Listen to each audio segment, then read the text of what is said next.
Hello दोस्तों, नमस्कार।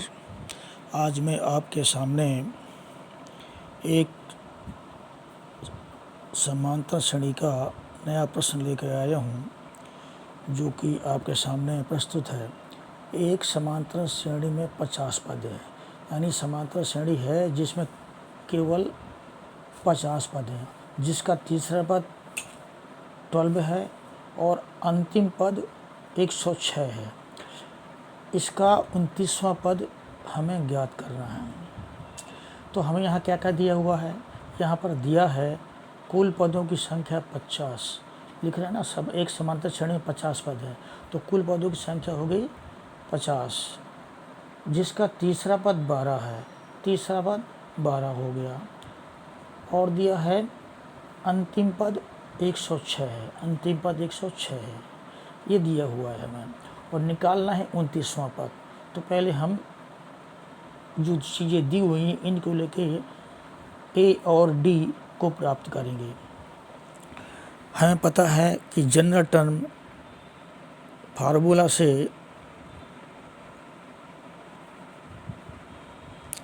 हमारे पास general term T N equal to A plus N minus 1 into D होता है।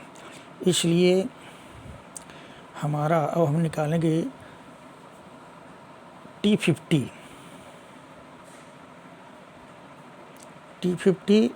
यानी टोटल पद 50 हैं, तो अंतिम पद 50वां हुआ, जो कि क्या है 106। ये हुआ A प्लस 50, मतलब n मीन्स 51 इंटू डी हमें निकालना है। ये हमारा है T50 मीन्स अंतिम पद मीन्स 106। आगे बढ़ेंगे तो A प्लस 50 में 1 निकल गया, 49 डी इक्वल टू 106। ये हमारा प्रथम समीकरण हो गया। अब हम निकालेंगे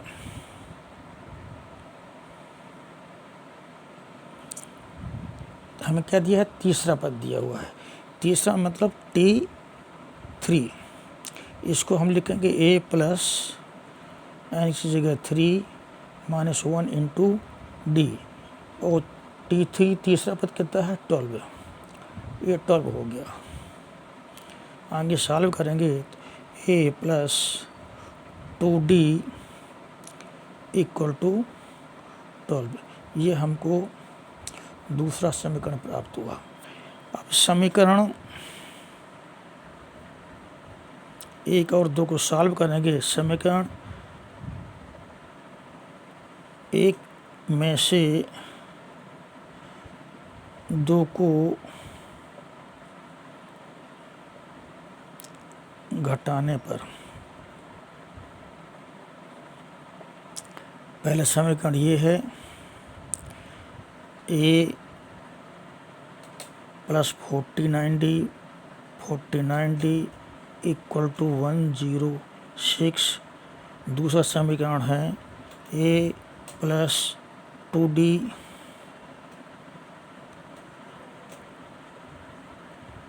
equal to 12। A plus 49D equal to 106, ये हो गया। और A plus two D equal to 12, इनको घटाने पर माइनस माइनस माइनस एक कैंसिल आउट हो गए। 49 में 2 निकल गए, 47D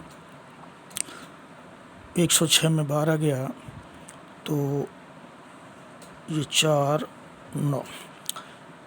अब हम निकालेंगे इस तरह से D इक्वल टू क्या होगा 94। ये 47 से भाग हो जाएगा, इसमें एक भाग दिया तो आएगा 2। इस तरह से हमारा D इक्वल टू 2 हो गया। अब हमें A की वैल्यू निकालनी है, तो D बराबर 2 समीकरण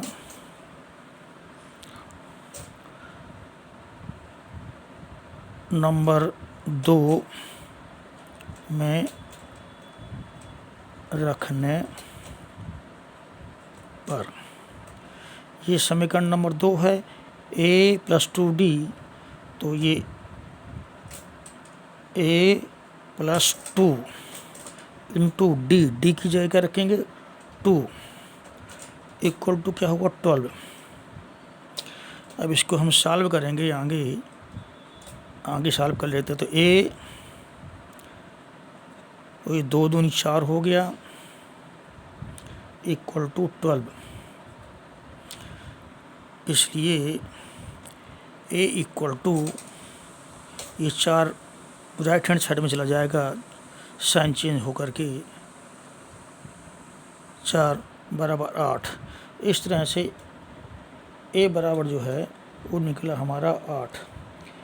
इसके और इसके यूज से हम जो है 29वां पद निकालेंगे। हम इसका 29th टर्म ज्ञात करना है, तो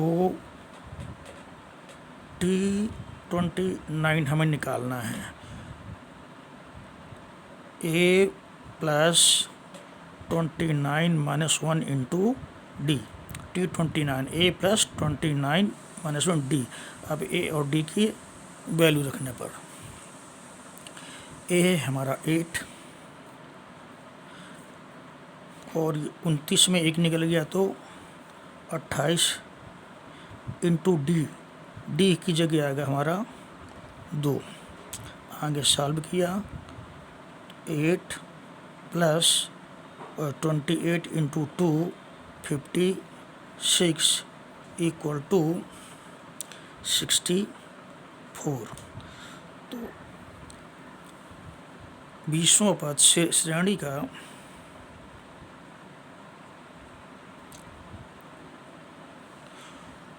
29वां पद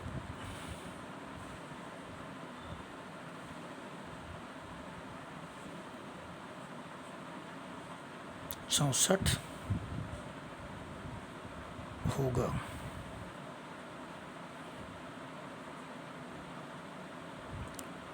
answer. Thank you for watching the video. Please like, share and subscribe the channel. Thank you very much.